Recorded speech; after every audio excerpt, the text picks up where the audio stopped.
प्रबंधन के चरण और पंचायतों की भूमिका। भारत में बहुत से क्षेत्र प्राकृतिक आपदाओं के लिए अति संवेदनशील माने गए हैं। देश की 70% खेतीहर जमीन सूखे की आशंका की जद में है। वहीं कुल जमीन का 60% हिस्सा भूकंप के प्रति संवेदनशील है। 12% को बाढ़ का खतरा है, जबकि 8% पर चक्रवात का खतरा मंडरा रहा है।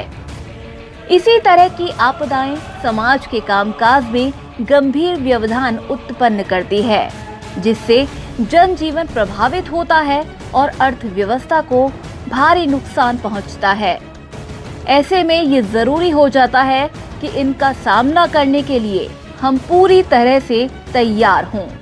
इसी बात को समझते हुए राष्ट्रीय ग्राम स्वराज अभियान के तहत पंचायत स्तर पर आपदाओं से निपटने के लिए मजबूत संचार, कुशल डेटाबेस, दस्तावेज और अभ्यास के साथ ग्राम आपदा प्रबंधन योजना के लिए रूपरेखा तैयार की गई है। चलिए आपको इस बारे में बताते हैं। आपदा प्रबंधन के 4 चरण: ट्रेनिंग, प्रिपरेशन, रेस्पॉन्स, रिकवरी। इन चरणों को हम डिजास्टर मैनेजमेंट साइकिल भी कह सकते हैं। चलिए अब इनको विस्तार से समझते हैं। ट्रेनिंग: पंचायत प्रतिनिधियों को अपने क्षेत्र के युवाओं को आपदाओं से निपटने के लिए प्रशिक्षित करना चाहिए। आपदा के समय राहत कार्यों का संचालन किस तरह से हो सकता है, क्या करना है और क्या नहीं करना है आदि के बारे में लोगों को जानकारी हो। लोगों को ये भी बताएं कि आपदा के बाद प्रभावित जनजीवन की स्थिति में सुधार किस तरह से लाया जा सकता है। साधारण जनमानस को आपदा नियंत्रण व उससे बचाव के प्रति जागरूक करें। आपदा पर सेमिनार और कॉन्फ्रेंस का आयोजन करें। प्रिपरेशन: आपदा से जान माल का नुकसान न हो, इसके लिए जरूरी है कि पंचायत क्षेत्र में आपदा से बचाव की तैयारी हो। सड़कों पर अतिक्रमण न होने दें। अवैध निर्माण को रुकवाएं। समय समय पर राहत और बचाव कार्य से संबंधित मॉक ड्रिल करवाएं। ग्राम सभा में आपदा से संबंधित बैठकों का आयोजन करें। आपदा से संबंधित आसानी से समझ में आने वाले शब्दकोश का निर्माण करें। आपातकालीन आश्रय स्थल का निर्माण करवाएं। आपातकालीन चेतावनी देने संबंधी विधियों का विकास और अभ्यास करवाएं। सूची, आपदा आपूर्ति आदि उपकरणों की व्यवस्था करें।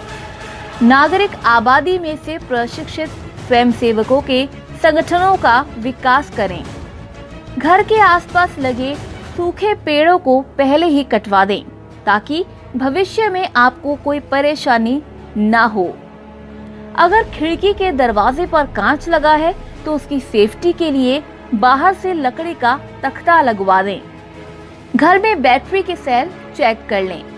लालटेन में मिट्टी का तेल भर लें और इतना स्टॉक रख लें कि अगर 2-3 दिन के लिए बिजली गई तो उससे काम चल सके।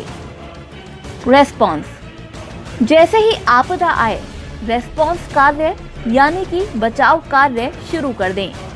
बच्चों, महिलाओं और बुजुर्गों को प्राथमिकता दें। लोगों को सुरक्षित स्थानों पर जाने को कहें। लाउड स्पीकर से लोगों को आवश्यक जानकारी दें। गिरे हुए बिजली के तारों से बहुत सावधान रहें। अगर कोई बिजली का तार पानी में गिरा हुआ है तो उस पानी के संपर्क में न आएं।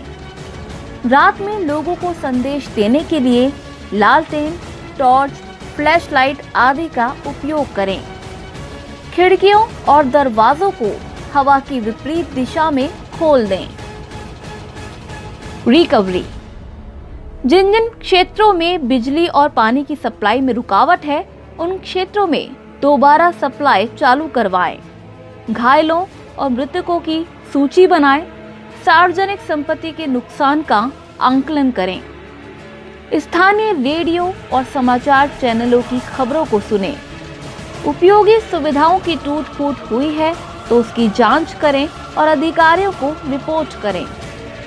घर या इमारत के क्षतिग्रस्त होने पर अपने स्थानीय काउंसिल से संपर्क करें। नुकसान का रिकॉर्ड बनाएं और फोटो खींचें।